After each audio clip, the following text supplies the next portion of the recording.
I don't know, everything in this room that happened like made us think different about this whole thing, but we didn't really have time to implement it and had to focus on like improving what we already had, because there was not that much time to do it. Like after I saw it for the first time working, we had only one more rehearsal, and then it was today. But I'm really glad that we had this opportunity to work with you, to get to know how theater people think, and like it's everyone's effort to put it to work. It wouldn't be, of course, possible without actors or without technicians who are also, like, I had no idea that they have such a big knowledge of how to do all this stuff and how important is it. And I don't know, I've learned that we don't know much about this, and it's super nice to gain this knowledge and work with it. Yes, if I can add something, you said one very important thing, that we didn't have so much time to do it, and if someone will think about develop this cooperation, so we should think to have more time to do rehearsals, more time to work with each other, because we are from Białystok, you are from Warsaw, and it was the problem to find more time. And if we could plan it better and give us more time, we think that it could be more better, and we could do different things. Yeah. Yes, exactly. It was kind of ridiculous because we had meetings, but they weren't in the theater while working with things. And apparently, us and people from Theater Academy were talking about completely different things, but we are thinking that we're talking about the same stuff, and only after we saw it put to work, we got to know what's it all actually about. And our communication was based on emails, so it's never like show, point the finger, and... But you don't need to explain all those obstacles, and I want to ask Peter and Haik, how does it look from the distance? You saw that first time, and what is your impression, and what do you think about that? Yeah. First of all, you see two disciplines really one behind the other. That's something you almost physically see. There's a screen on which something is projected, and behind that you have the performance. And it shows what happens when you're, that first of all, most interdisciplinary projects tends to be first interpersonal projects. You first should go to a bar for a month together, going to a cafe at least for a month, and then start to work together. So most of the time you don't have that time to get to know each other, because that's probably the biggest barrier. Secondly, you have to switch disciplines. You guys have to do the puppets, and they have to do the multimedia. That will take another month. And then you can start to work together. Because otherwise you really have this layering of disciplines, one next to the other. And you still feel that a bit in the performance. One of the really, first of all, when people talk about media, they immediately think screen, and that's a pity, because you don't really need a screen to use media. You can perfectly project on the floor, on the back, on them, on everything. So to get rid, to just physically have them in the same space, because our eyes really see this screen. You don't have black in projection. That's the biggest problem. And your project is completely based on black. It's art of being in a black space. And this thing is making everything gray from the first moment till the last. And that's something which makes it very difficult to integrate to the two layers. So yeah, it's and as you said during your speech, well, I like to work from solutions. I first think about the solutions, and then I kind of taste what they mean. So it's the other way around. In the end, you always meet in the middle, but more like a sculpture, I start from the stone and not from what I want from the stone. And I start working on the stone, and then I'll see where it ends up. And the moment I stop, that's what I want. I want to add something to the remark of Peter of the bar, a month to a bar. Yes, I underline that, and I want to say that first of all, we don't have a course puppeteering in Maastricht. For us, for me, this is unfortunately right, because we haven't got this discipline. So for us, for me, this is, well, a kind of a new approach to telling stories or to see these layers in this collaboration. But the bar thing is, it does me think of the way the 4 courses in Maastricht are operating together, because one of the very important things in Maastricht is that the 4 courses are intoxicating each other. We got this acting department, we got a performance department, a scenography department, and a directing department. And from the first day on, the bar thing of Peter is in the program. So it's maybe it's a unique selling point, I don't know, but we insist on this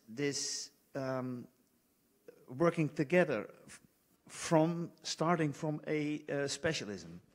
Everybody comes to study in his department and in his course, but in the program there are moments and projects where they meet.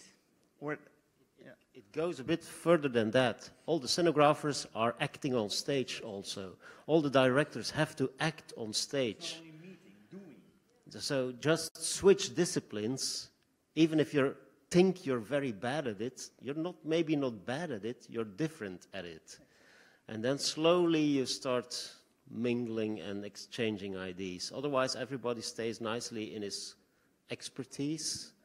And intercultural, in the course of time, learns to understand his colleague in another discipline, and learns to lean on it, or to work together, or just go to another one if you need something else, because you know what you can expect, etc., etc.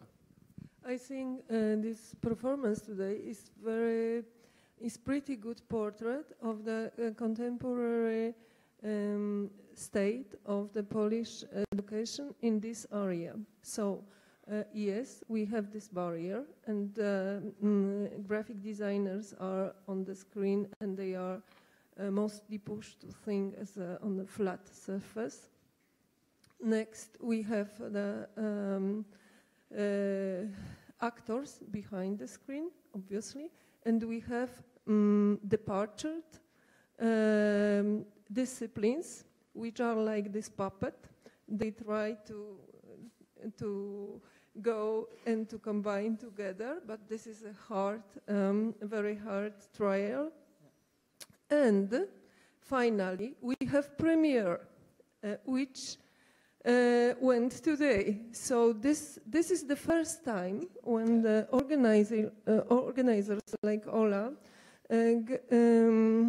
got this brave decision that they will join people who are coming from graphic design education and people who are coming from performing education together. And as you could see, the dialogue between them started, which is, in my opinion, very optimistic, because this is the first step to make it more diffusive. And before we go to this point, do you have any questions maybe about the performance or this part of our conversation? Any moment you'd like, you can join, just let us know, okay? And if we speak about higher education and about these challenges, this process of preparing the performance was very special, because in fact students from both schools get a chance to work together in a very, very special time, yes? And is it possible, or how do you see that possible, to change the curricula, the system of education in Polish art schools, to give other students, directors and actors this kind of opportunities? And this, of course, question comes to you, to Chancellor of Theatre Academy, to Professor Czołopiński, but also to our friends from PIATK. Do you see possible to make any changes in the system of higher education, art education in Poland? Definitely yes. And this is why we are here. But of course, I think it will be a longer process because it really needs a changing of minds of the academic staff. And I think this is obvious. This is not a very nice message, but this is obvious. Because this is where the changes may start. Of course, the changes may start also when the academic staff is listening to the students, because they very often have something interesting to propose. And they are really good researchers, and they have brilliant ideas. So what we have to start, and I hope it started, better understanding between this academic staff and students. That's the first thing. The second is when we, I think we are at the moment when we really feel that the lack of understanding of each other really makes troubles during our work. And we can't achieve what we would like to achieve, even having a good equipment, without good collaboration. My experience also is we were working a long time with scenographers from Academy of Fine Arts. It was done like the students of scenography were going to the academy and they were making a designing a set for the diploma performance as their diploma work. And it was very often that, well, the idea in an aesthetic way was very fine. Even maybe it was fine for the director, but first was absolutely impossible or very difficult to be done in the theater, in this material conditions of the theater, where there is a light and there is a sound, and you have to deal with this in a way. That's the first thing. And the second thing that because it was a work at the final stage of the director and of the set designer, they had their own language, they had their own patterns of work, and it couldn't be every time that they can talk together. And it was, you know, still separate. So I think, and this is also the result of this work, of this first project, a first step, that we really have to start a closer collaboration and building mini teams. My experience is also when we have the external directors who come to the academy to make a work with our students of acting. They very often come with their own set designer, with their own lighting engineer, with their own composer, because they really built a micro team. And I think that it's a high time to think about building those micro teams, which means that we have to include other disciplines into our education, both Theatre Academy, both Fine Arts Academy, both, for example, multimedia academies. So to make the revolution, we need this interdisciplinary evolution. Yeah, it's not so easy, I must say, because we tell now this wonderful story about the 4 disciplines, but we're just in the same building. Yeah. So that makes things very easy to talk to each other. But when we try to work with other people from the conservatory, like opera singers, and they have a building, I think it's 300 meters away from our building. Well, things become really difficult to work together. And we tried for years that they would work together, and it never really worked. Why? They go to a different bar. That's why. They don't drink together, so they will never, ever work together. And I'm serious about that. They really should become the same community. Otherwise, yeah, it stays like this other village there. And it doesn't matter whether it's 10 kilometers away, 300 meters away. And even in the beginning, the scenography department was in the upper stairs of the same building, and they never spoke to the other ones. Never, ever. They didn't work with directors even.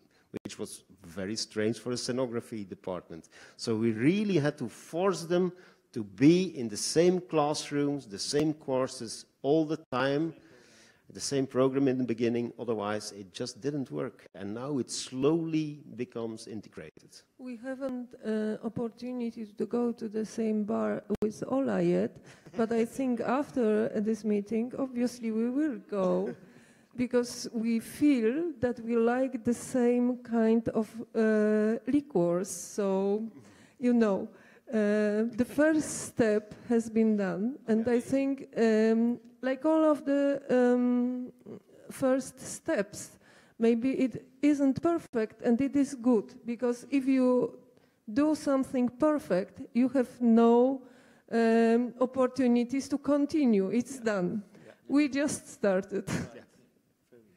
And we don't need to drink the same beer, by the way, so that's... Okay, and today in your speeches you presented very different approaches to what should be learned, what should be introduced in this kind of courses, how the program should be transformed, and maybe from the point of view of students and your experience, can you add something? What do you need to be learned? What do you need to expect from this kind of process? Well, I'm thinking only about more time, because for me this time pressure was a bit yes, it was very strongly influencing the way I thought what I can do and how I can do. So, and the other part is also the contact with the actors, but it's also maybe because of the time. Like I said, it was like personally I would want to have also more time, but to spend like in this place, because like really when we were sitting there and trying all the stuff on the screen, and it wasn't like we played it and then went home and made corrections, but for like a whole day we sat here and made more and more adjustments, and they were way more useful than working before for like a month or two just on a screen, not knowing what we're actually doing. And yeah.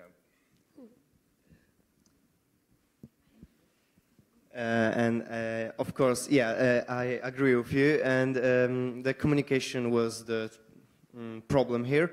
And also during the studies, we would like to have the possibility to meet people who know this, the possibilities of this equipment, so that we actors can learn too that we can put the screen on the floor or on our bodies, that someone will come to us and say, yes, it is possible, and it's very simple, we just need to do this, this, and this. And then we know that that it's possible to do on the stage, and we are adding to our thinking these things. Yes, so the idea of mixing classes, I think it's very good, and it's very important. So necessary. It's necessary. So instead of hiring a screen, you could have bought beer to do it. So it's not just a matter of equipment, isn't it? No, it never is a matter of equipment. Okay, but still, as you presented, Mr. Chancellor, even in our academy, we had big investments, and we plan others, yes, to give students and also directors possibilities to work with good facilities, with good staff. And but what else do we need in our academies to prepare students, actors, directors, and also theorists to think about this coalition between technologies and the theater? Because I think it's not just a matter of technology, as you said. It's also a matter of time. But okay, we have realities like we have. We cannot cooperate, unfortunately, with PIATK or other schools every semester. But so what we can do, what we can really do in a very specific matters, what should be done? And to you, please be advisors in this case also. We changed one very simple thing at school, because first we had a technician, and we had all the equipment, and he had to give the equipment to the students. Yeah, that was. Is it possible in our schools? No, wait. But do you know how expensive a guy is and how cheap equipment is?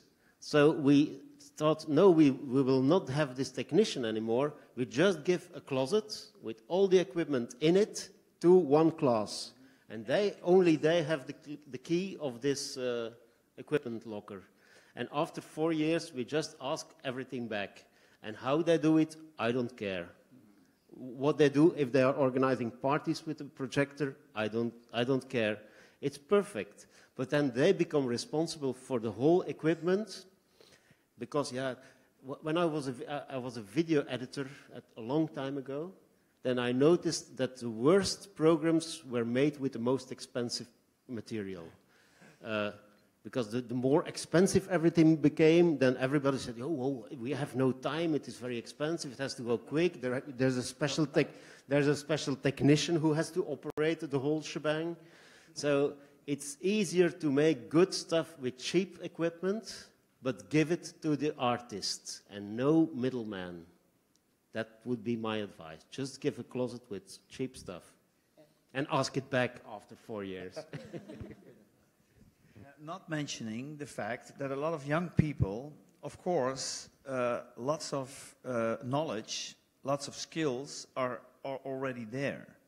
It's just a few steps for stuff in this arena. And then the main thing in this story of Peter is the own responsibility. Because when there is one or more, there is a technician or one or more technicians who are taking care, who doing the stuff, etc., it's a different relationship with technology. It's a different relationship with what you are going to achieve or want to achieve.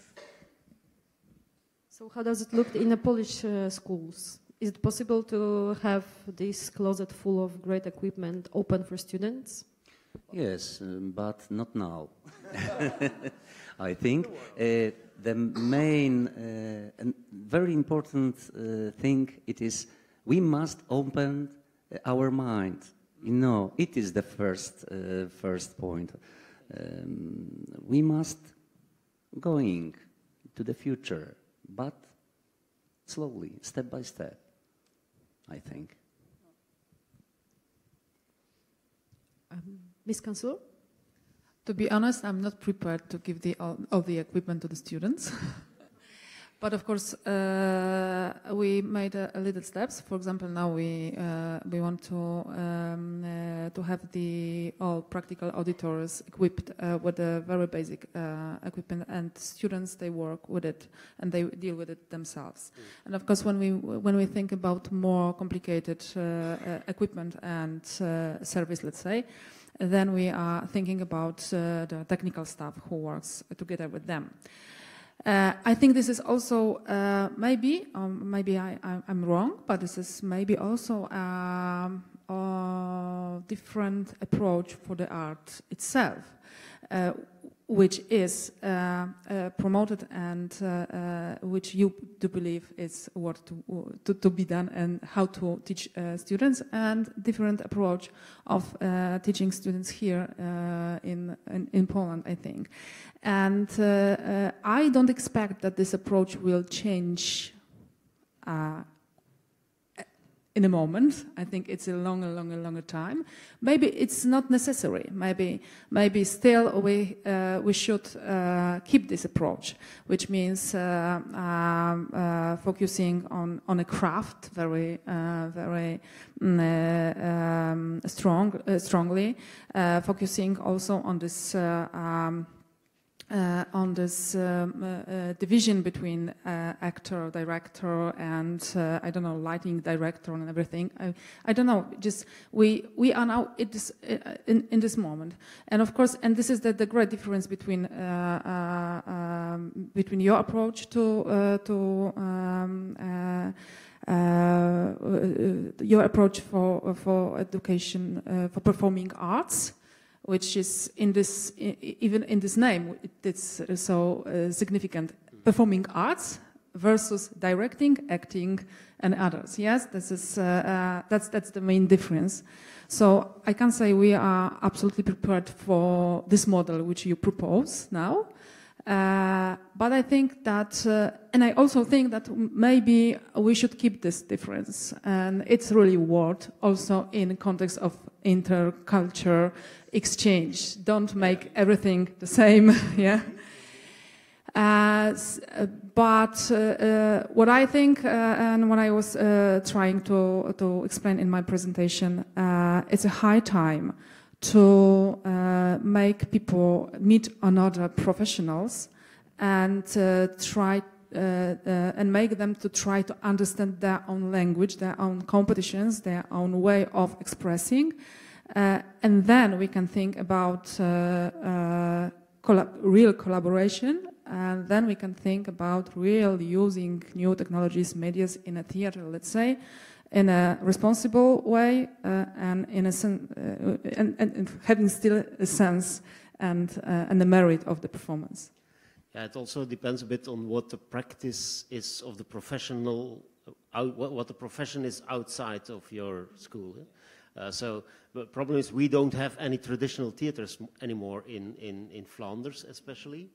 So it's no use to educate them for this kind of traditional theater because it's a non-existing thing. So they have to be more experimental. So it depends really on what you want.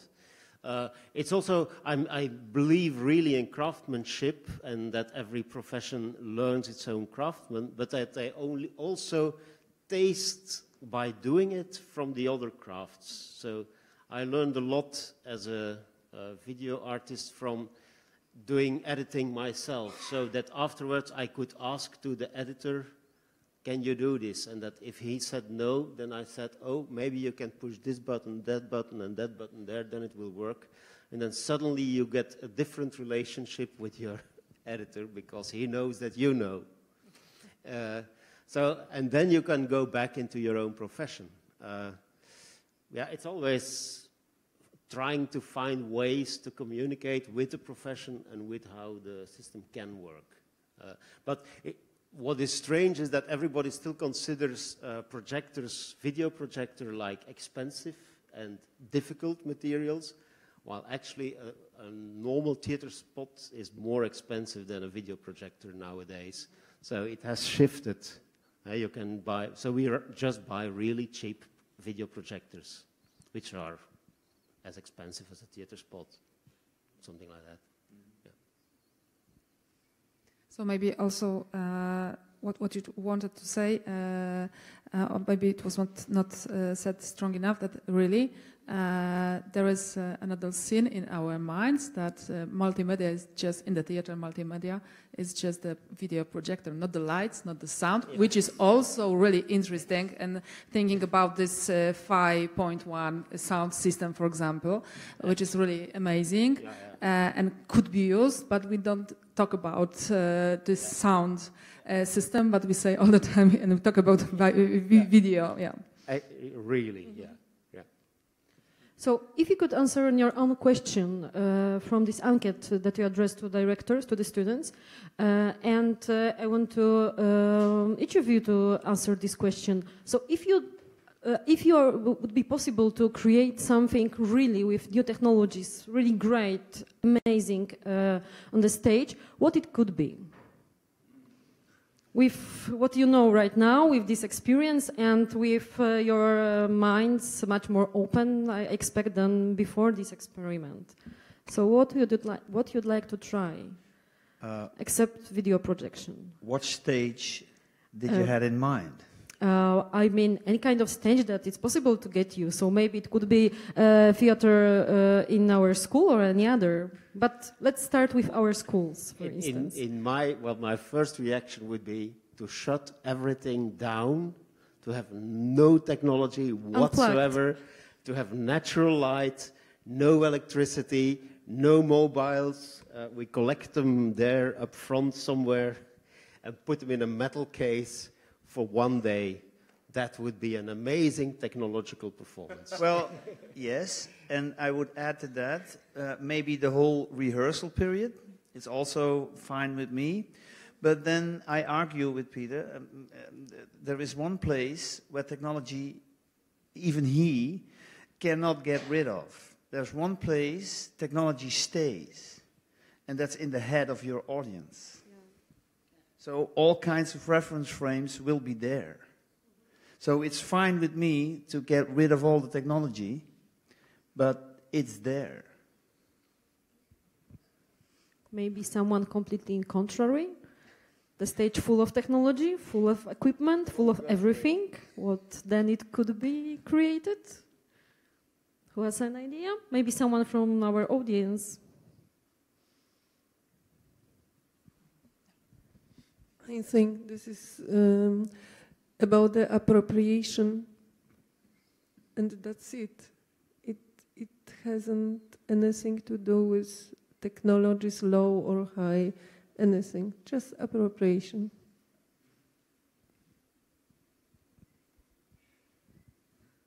David? We are used to do the simple theater, so just like you said, because we were taught to use the most simple things that we can find: the glass, the water, the paper, yes, the fire. That's the simplest thing that doesn't bring costs, but only some, but only the simple effects. So that's why it was a hard question for us in this enquete.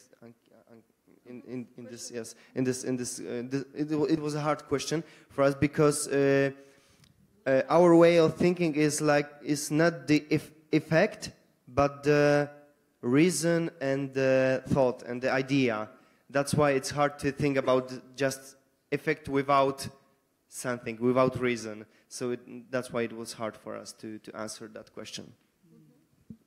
So again, we go back to the basis, which is the language. Yes, the language, how the technology as a new language.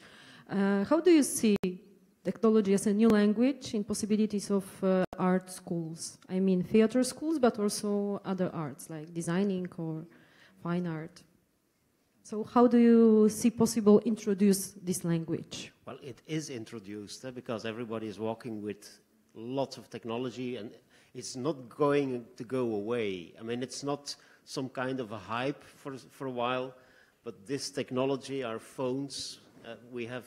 It's strange. In like 15 years ago, nobody had the entire library of the world in his pocket. And now every student has the entire library of the world all the time in his pocket. And we didn't change education at all. So for me, that's very strange. So that's really strange. We should react to the fact that they know everything with 3 clicks or something like that. But I a little bit disagree, because we have words, in fact, with these devices. And do we have really possibilities? Do we have any syntax to make something new? How to create a new Bible, or I don't know, new Dante from these words, these technological words that we have? This is, I think, the challenge that it's It will change things for sure. I don't know what, but it will change things. But we are living in the tech era, and the experimental part of this, or introductive part to this, is done. It was done in the 60s when people started to experiment with the new media technologies and languages on the stage, like Cunningham or Andy Warhol or some Americans with dancers and then new structures. It was the avant-garde. We are just users. Yeah, but there are new technologies become new every day. So one of the things which I'm amazed of, that actors still have to learn the lines by heart.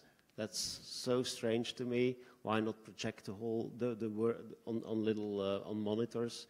so you could change the play all the time. There's lots of new possibilities which were not possible in the 60s and which are now possible. And yeah, young people should experiment with it. I mean, it's up to them to find new ways to misuse all these technologies. Yes, because there isn't one good way to do it. There isn't one ambition. You have to be on that point there somewhere with those texts or with those images. It's just playing with them, asking them, not have an idea what it has to be. Just experience or find out what it could be. That's, I think that it's in time, in history, it often happened this way. But we have this strange idea that there is some moment, some point, that we have to do it that way, or we have to do the tradition in the same way the past 150 years was the case. Or, I mean... Yeah, I completely agree, but at the same time, even today, in this room, we heard such many times that there are so many obstacles in the theaters, in the academies, that we are not able to overcome still, yes? It's about technicians, it's about equipment, it's about buildings which are old and monumental very often, and so on and so on. So is it only the space, or we need another generation? We have to organize accidents. We have to organize the possibilities of accidents. And that's a problem in a school, because in schools tend to organize nicely structured things. But actually we have to organize accidents in which new stuff happens that we say, oh, I wouldn't have done that, but it's interesting. And that's, most of the time where new art and new things happen. And it's very difficult to predict, but you can organize the possibility for it, the openness and the, The first time, it's in my imagination, or the first time in a conservatoire, the music, the piano player and the violinist and all the people with the instruments, and then suddenly somewhere in the Western world or whatever, wherever, there were people who were making bleeps or making these distortion noises or something. And then, not at the same moment, but somehow, somewhere, people were listening to it in a different way. And now people compose music with it. And you can exactly tell the same story about a saxophone or about some other instrument, but for all of us is just an instrument on a conservatoire. So somewhere have these people to act who are making these bleeps and these sounds, things, metaphorically. Also in our schools. Theater schools, performing arts schools, or you said, well, maybe there are some problems in the theaters and the institutions and all that. That's because, of course, it's to imagine that they are operating in a tradition. There are values. People have values of their own history, their own professional history, their own high standards, and etc., etc. But when we're talking about technology, it's the rest of the world is developing all kinds of ways of dealing with technology, with screens, with libraries of the world, with microphones, like I'm sitting here, while you perfectly can understand me. I mean, we do all these things, and it's part of our surrounding reality. And, well, I think somehow you have to have parts of reality in your theater to communicate with your audience. So thematize technology, or act with it, or play with it, or distort it, or do something with it. It's part of our reality. Yeah, well, I think why we are sitting here is because the whole thing is accelerating at an exponential rate. And we all feel that there is something going really fast in technology, and that every day we complain about it, that it's going even really faster and faster. So that's why it's so problematic. And we feel that in arts, and you have two reactions, shut it all off and go back. And that's a very valuable and very important reaction, just not to do it. But at the same time, another reaction should be just use it, misuse it. And then I would suggest to use it, not to think too much about it, because we tend to ask the students first, think what you want to say, how you're going to say it, why you're going to say it, how long you're going to say it, and well, all these very tiring questions. Just do the damn thing and talk about it later, I would suggest. Just give them the projector, project, and then talk about it. As it's otherwise a bit like dry swimming in my mind, and that never helped too much people.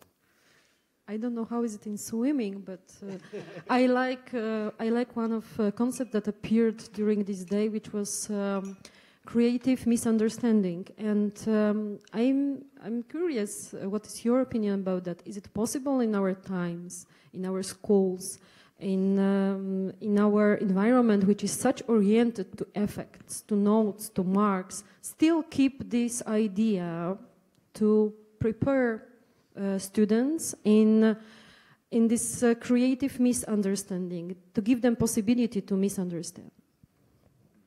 How do you think? Is the concept for our days, for these days, so fast, so effect-oriented? Well, actually, I learned the concept from the American choreographer William Forsythe, which I followed for a year, because he had this secret alphabet of movements, and we wanted to know the secret about his movements. So, like, he said to a dancer, please dance a tree as seen from a car in a crash. And then the dancer did something. And then afterwards he said to the dancer, oh, sorry, you misunderstand, because the window is open and you're sitting in the tree. And then the dancer danced something completely different. I've been watching that for months. And after a month or two, I asked one of the dancers, do you really understand what he is asking you? And the dancer, with big eyes like this, watched me and said, of course not. Of course I don't understand him. You cannot understand him. But we do something which we think we would like to do in that situation or something. And that's the concept of creative misunderstanding. And that worked perfectly to produce dance, which William Forsythe himself could not have done on his own. Is it possible in Polish circumstances, in Polish academies? How do you think?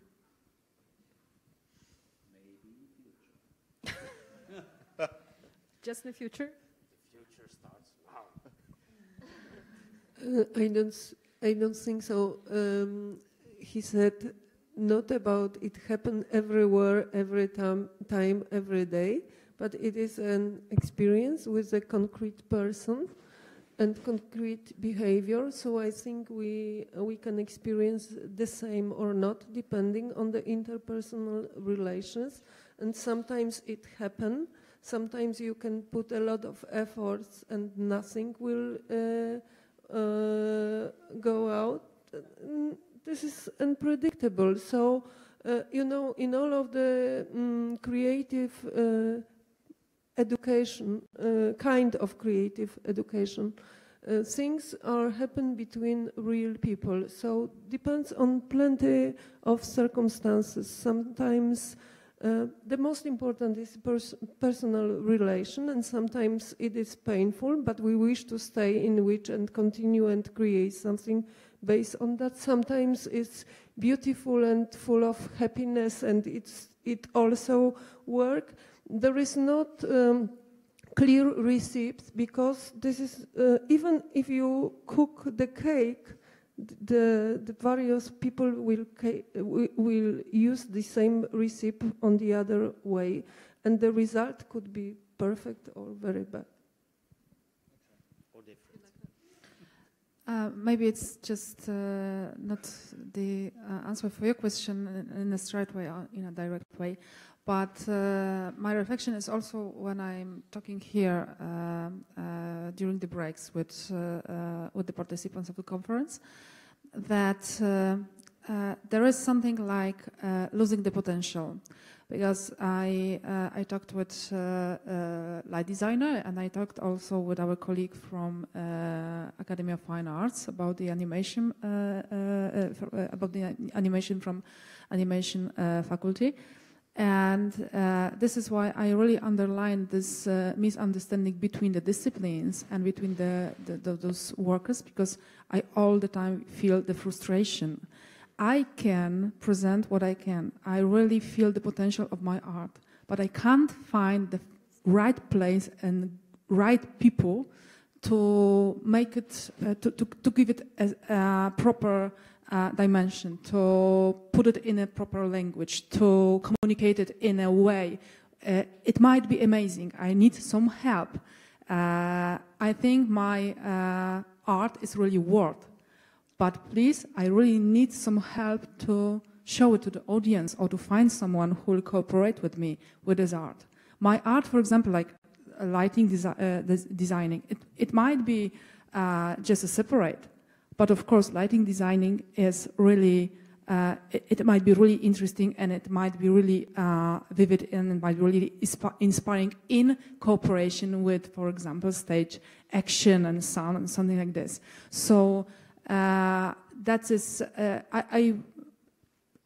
considering all those differences between performing arts approach and our disciplines approach between West and East, let's say in a very rough way. But what I think, and I wouldn't like to lose, is this potential. And what I all the time feel, everybody has something, or lots of us has something to propose. But we feel that working in this very narrow fields, we can't make this proposal. Maybe you'd like to add something, to comment, to sum up the whole day with some of your remarks or experiences? Or to ask our... I would like to add an anecdote. I showed the Kepler opera of Philip Glass, which I directed in Linz in Austria. Well, actually, the costume designer of that opera was a first-year performance student, which I met at auditioning in school. It was Karel van Laren, the guy who was dragged. Well, that he did some afterwards. But when he was auditioning, he had a very strange jacket on. And I asked him by curiosity, where is that jacket coming from? And he said, oh, I made it myself. I said, oh, that's interesting. Maybe you could do the costume design of my next opera. And, well, he did it, and I must say it was one of the most professional costume designers I ever worked with. Because at night he learned all these things, because I was, of course, very afraid of messing up.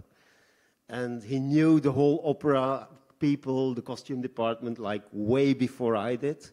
So you can give really big responsibilities to students without, I mean, it was a very important production, and with a lot of money involved. But when you give the responsibility to somebody, you feel like, yeah, he could do this, and he makes, or she makes something really different. Just try to give responsibilities to students. It amazes me all the time how much more they can than you imagine. It's sometimes, yeah, and then it becomes really fun to work also with them. Just put them in front of the bus and give them the steering wheel, and then go sit in the back and try to relax.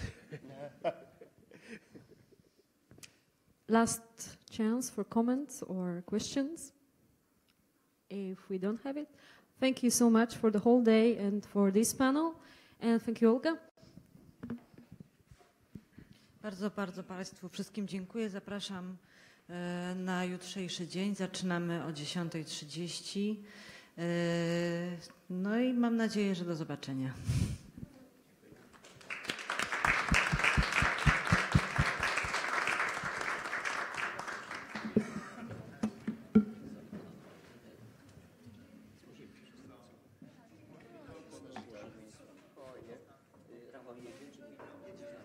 Jedzie z wami, ale to tylko jedno siedzenie rozłożymy i te nogi wejdą normalnie. Wejdą, no bo jedno siedzenie, bo macie